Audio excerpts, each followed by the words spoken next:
FM. Magandang gabi sa inyo lahat. Itago nyo na lang ako sa pangalang Limuel. Nagtatrabaho bilang IT technician sa isang local company dito sa Pinas. Sumulat ako dahil madalas ko kasi naririnig ang mga tanong na sino ba ang may mali? Yung nagkulang o yung hindi nakontento? Ilang beses ko itong tinanong sa sarili ko dahil ako mismo naranasan ito.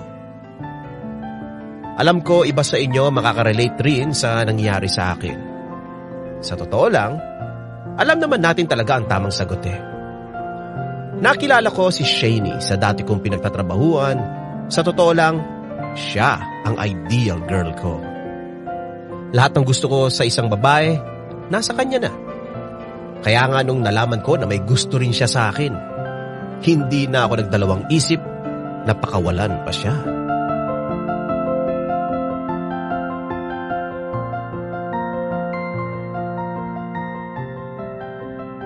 Babe, napagdesisyonan mo na ba yung plano ko para sa atin?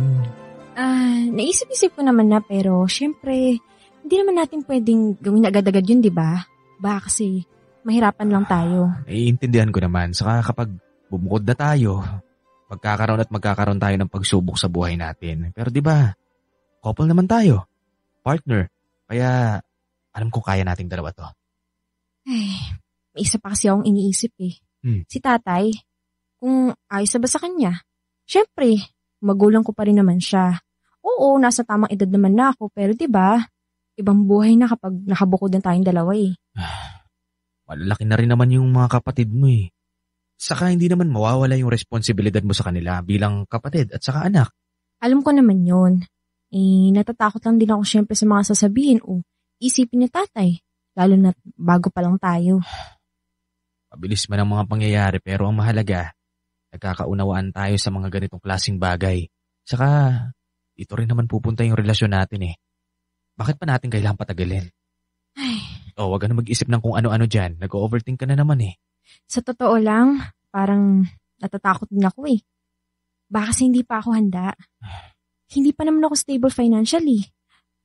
Lalo na sumusuporta pa ako sa pamilya ko. Gaya nga ng sinabi ko kanina, kaagapay mo ako sa lahat. Nandito ako. Hindi ka nag-iisa. Napakabait mo talagang tao. O siya, kung talagang itutuloy na natin to, kausapin na natin si tatay. Sige, asan ba siya?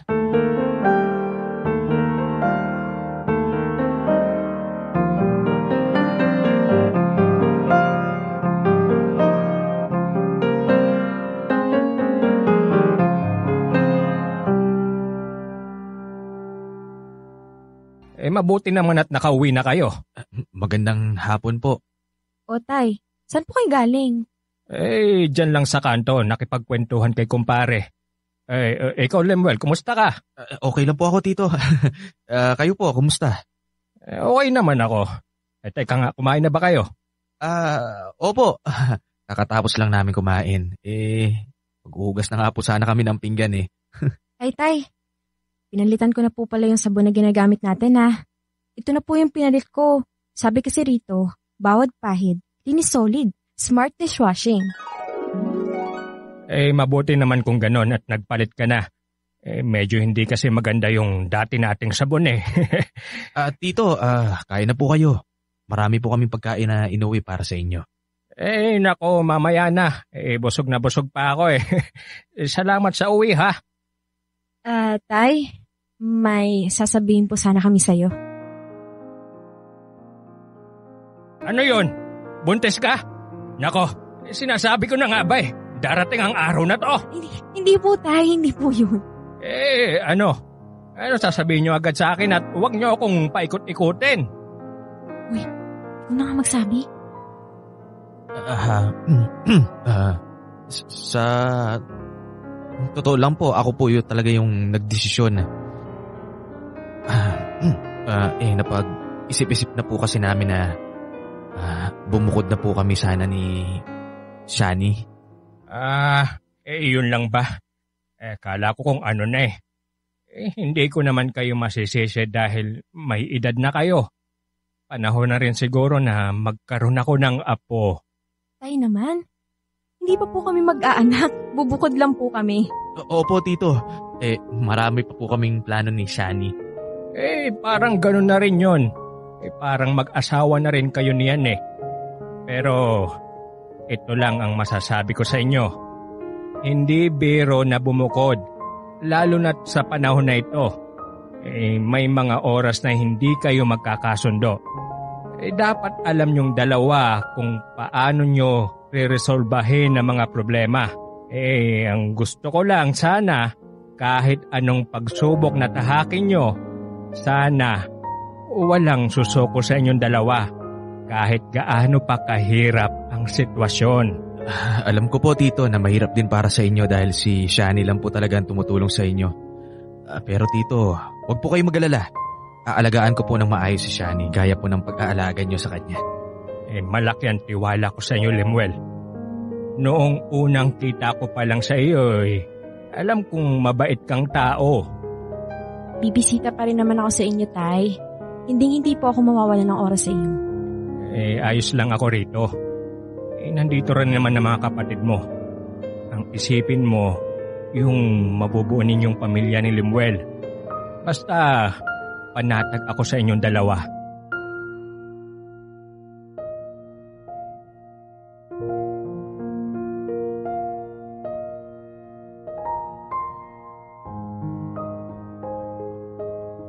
Alam ko iba sa inyo sasabihin, masyado namang mabilis ang mga pangyayari. Pero kasi ang katuwiran ko, hindi naman kasi nasusukat yan sa tagal ng pagsasama o panliligaw. Sigurado na kasi ako kay Shani kaya hindi na ako nagdalawang isip na ayain siyang bumukod. Pero totoo pala talaga ang sinasabi ng iba. Hindi mo pa lubusan kilala ang isang tao hanggat hindi mo pa sila nakakasama sa iisang bahay.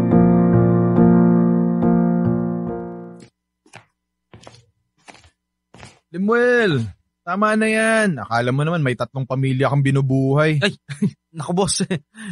Pasensya na ho. Kailangan magsumikap sa buhay eh. Lalo na, nakabukod na kami ni Shani. Nakabukod? Bah, ang bilis naman ata. Niwala pa ata kayong 6 na buwan ha. Naku, di naman kasi ligawan ng pinapatagal, di ba? Saka, dyan din naman yung punta namin ni Shani, di ba?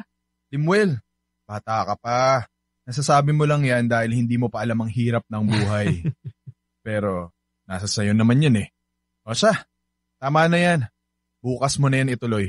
Saglit na lang to, boss. Para bukas wala na akong iisipin. Sigurado ka dyan, ha? Oo, ako bahala dito, boss. O sige, pagkatapos mo dyan, ilagay mo na lang yung mga papeles sa lamesa ko. Ingat sa pag-uwi. Ingat din, sir.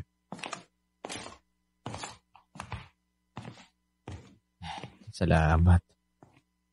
Naku, date nga pala namin ni Shani ngayon. Naku po! Oras na. Sandali, mamadaliin ko na nga to.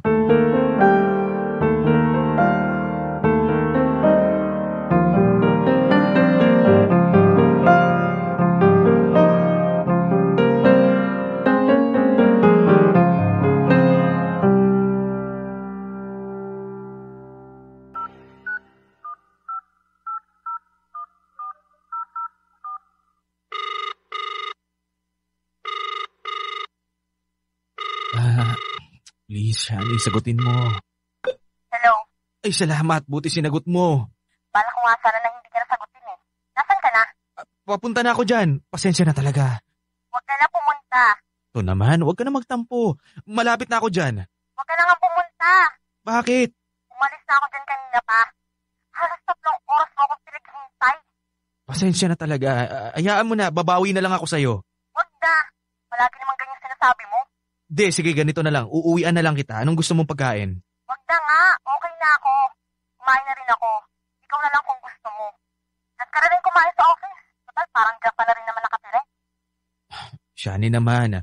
Alam mo naman kung bakit ako nagsusumikap, di ba? Para din naman sa atin to. Alam ko naman. Pero sana naman. Marunong kang i-balance yung oras mo. Ngayon, babawi ako.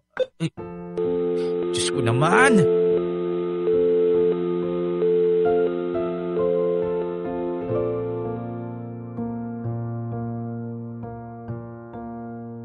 Sa mga oras na yon, hindi ko na naisip na bumawi kay Shani. Sabi ko kasi, nakapag-usap naman na kami. Magkasama rin naman kasi kami sa isang bubong kaya anytime makakabawi ako sa kanya.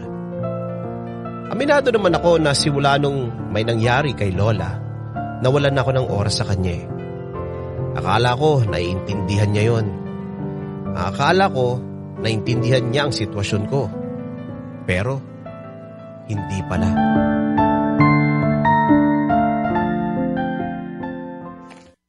Aalis ka na naman? Siyempre kailangan ni Lola nang magbabantay sa kanya. Umuwi ka lang talaga para maligo? Tapos aalis ka na naman? Pagod ako, Shani. Ano ba? Ayaw ko makipagtalo sa'yo. Hindi eh. Wala ka ng oras sa akin eh. Ano ka ba naman? Alam mo naman kung gaano karami ang responsibilidad ko, di ba? Imbis na pagaanin mo yung loob ko, pinapalala mo pa. Hindi mo ba napapansin? Minsanan ka na lang umuwi rito sa bahay natin. Hindi ko nga alam minsan kung umuwi ka na eh. Naiintindihan ko naman yung sitwasyon mo eh. Pero sana naman, kahit saglit na oras lang, bigyan mo naman ako ng atensyon. Parang hindi na tayo mag-partner eh. Iniiwan mo na ako mag-isa. Alam mo kung naiintindihan mo yung sitwasyon ko, edi sana hindi ka nagre-react ng ganyan. Hindi ako magre-react ng ganito kung palaging sa kanila yung oras mo. Shani naman, pamilya ko yun, pamilya. Alam ko. Alam kong pamilya mo sila. Wala akong laban sa kanila. Sino ba naman ako, di ba? Bagong salta sa buhay mo. Ang gusto ko lang naman yung bigyan mo ako ng oras. Ni, kumusta nga? Hindi mo nagagawang sabihin sa akin eh. Pati pa naman pamilya ko, Shani. Grabe naman. Ano, ganyan na ba kababa ang pag-intindi mo? Hindi tayo nagkakaintindihan. Hindi mo kasi alam kung ano yung nararamdaman ko. Pwes, hindi mo rin alam kung ano yung nararamdaman ko at ano ang sitwasyon ko ngayon. Tapos ano to, dinadagdagan mo pa? Shani naman, sana naman kahit ngayon lang makisama ka. Basta pagkaanin mo tong loob ko, mas lalo mo lang dinadagdagan eh. Hindi ka man lang gumawa ng paraan para gumaan man lang yung loob ko o kaya magkaayos tayo. Bakit ikaw? Gumagawa ka ba, ha? Hindi rin naman. Parehas lang tayo, Shani. Huwag mong hanapin sa akin yung bagay na hindi mo rin naman ginagawa sa akin.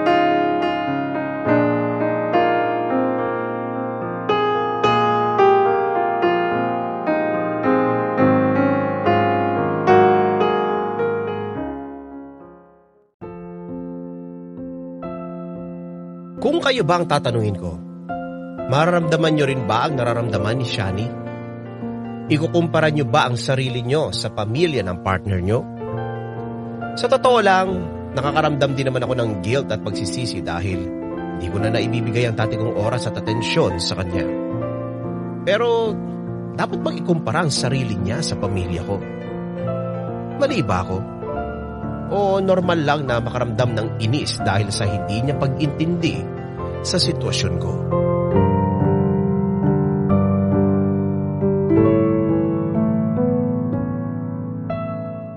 Napapansin ko sa kanya nitong mga nakarang araw, malamig siya at hindi niya ako pinapansin. Naintindihan ko naman dahil alam kong malaki ang tampo niya sa akin. Pero hindi niya rin ba naisip na nagtatampo rin ako sa kanya dahil sa mga nangyari? Sa totoo lang ang pakiramdam ko, ako lang ang mag-isang umiintindi sa relasyon naming dalawa. Minsan naiinis na rin ako eh. Pero dahil sa mahal ko siya, binigay ko lahat ng pasensya at pag-intindi na kailangan niya. Pero bakit parang ako lang ang gumagawa nun para sa aming dalawa?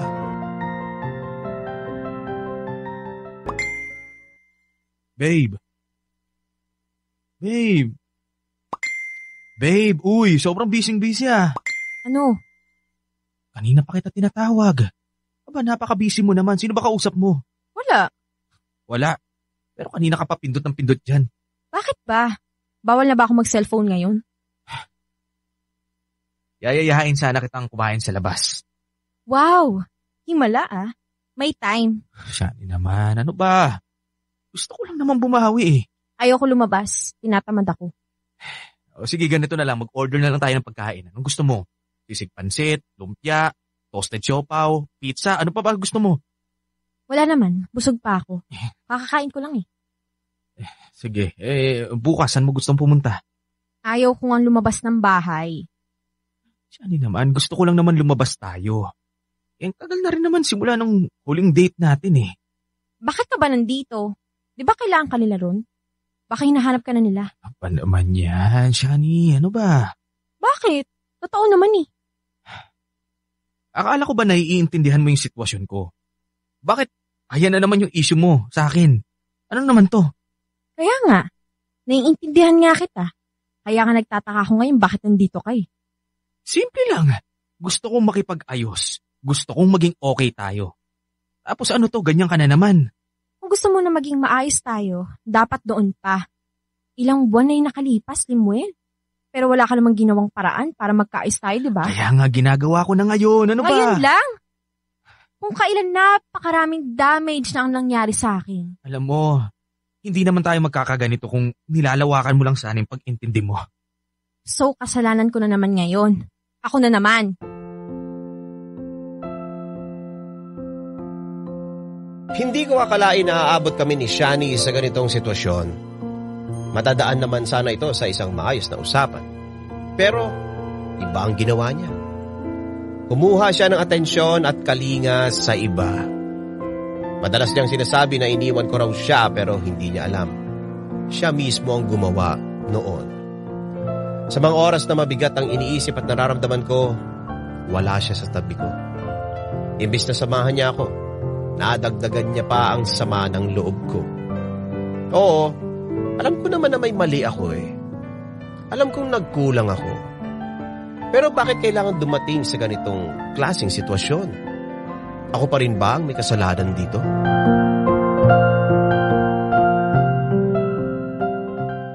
Mag-usap tayo. Wala na tayong dapat pag-usapan pa. Magpapaliwanag ako. Hindi mo na kailangan magpaliwanag. Malinaw na malinaw sa akin lahat. Niloloko mo ko, Shani. Niloloko mo ko.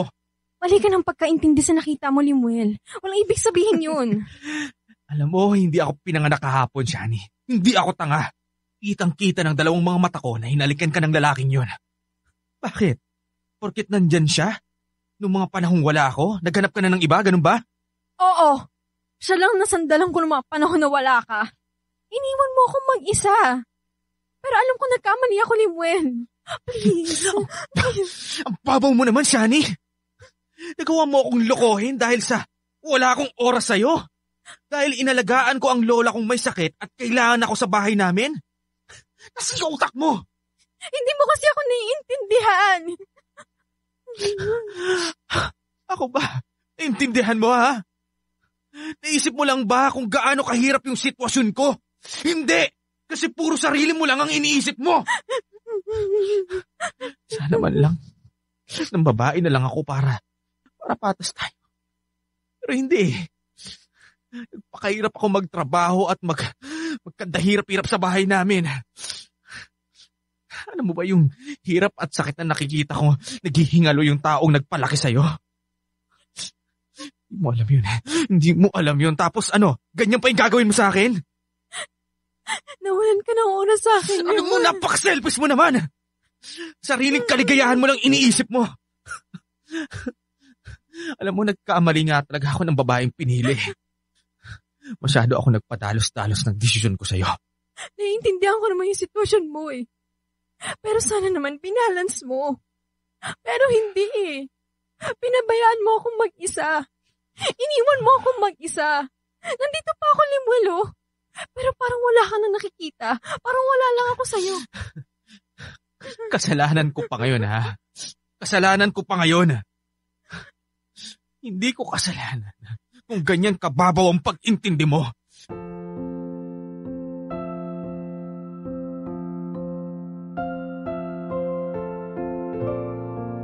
Lumipas na ang ilang panahon simula nung huling nagkita kami ni Shani. Dahil sa mga nangyari, mas pinili ko na lang mag-isa kaysa makisama sa taong sariling pangangailangan at kaligayahan lang ang iniisip. Sa totoo lang, nabawasan ng tinik ang dibdib ko. Mas nakapag-focus kasi ako sa pamilya ko at mas nabigyan ko ng oras si Lola at ang sarili ko. Pilit niyang inaayos ang meron sa amin, pero dahil sa nagawa niya, mas pinatunayan lang niya na hindi siya ang tamang tao para sa akin.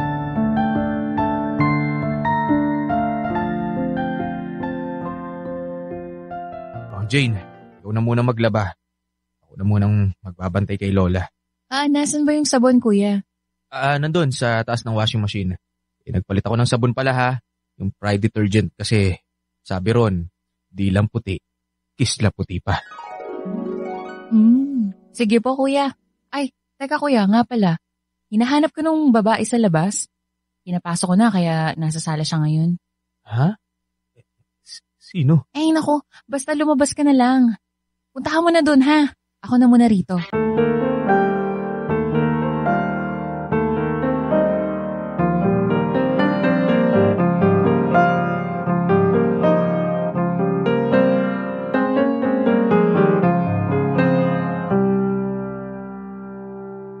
Shani?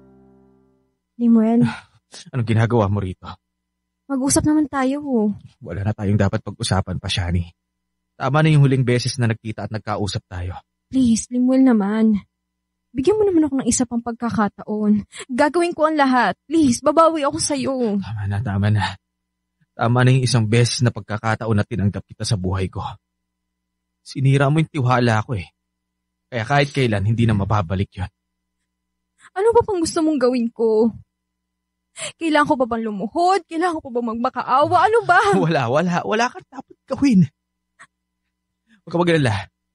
Napatawad naman na kita. Pero sorry. Sorry, hindi na tayo babalik sa dati. Bakit? Bakit gano'n? Okay na yun. Okay na yung ugaling pinakita mo sa akin, Shani. Pinatunayan mo lang sa akin na ganyan kang klaseng babae. Sabihin mo nga sa akin, nasaan ka nung kailangan kita, ha? Nasaan ka nung mga panahon nasa mababa ako? I'm so sorry. Okay na. Huwag ka na mag-sorry.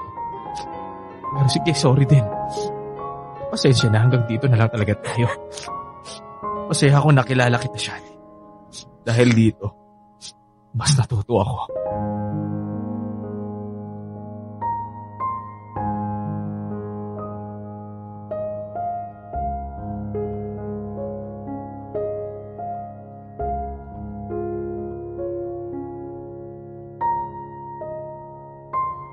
Dahil sa na-experience ko na yon, masasabi ko na napakarami kong natutunan.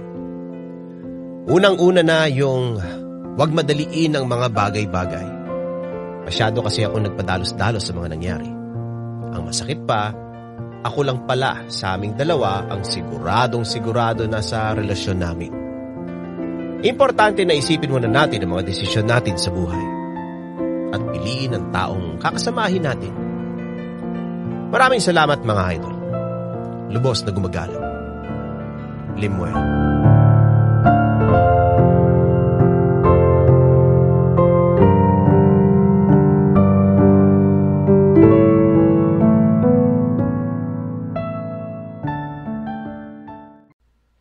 Idol, may kwento ka bang nakakakilig?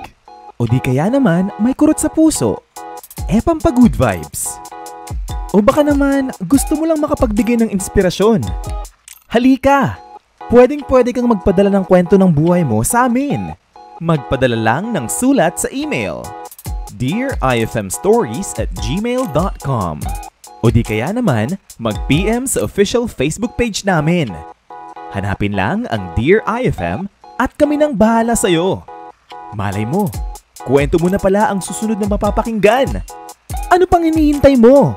Ikwento mo na yan dito sa amin sa Dear IFM, kung saan una ang kwento mo.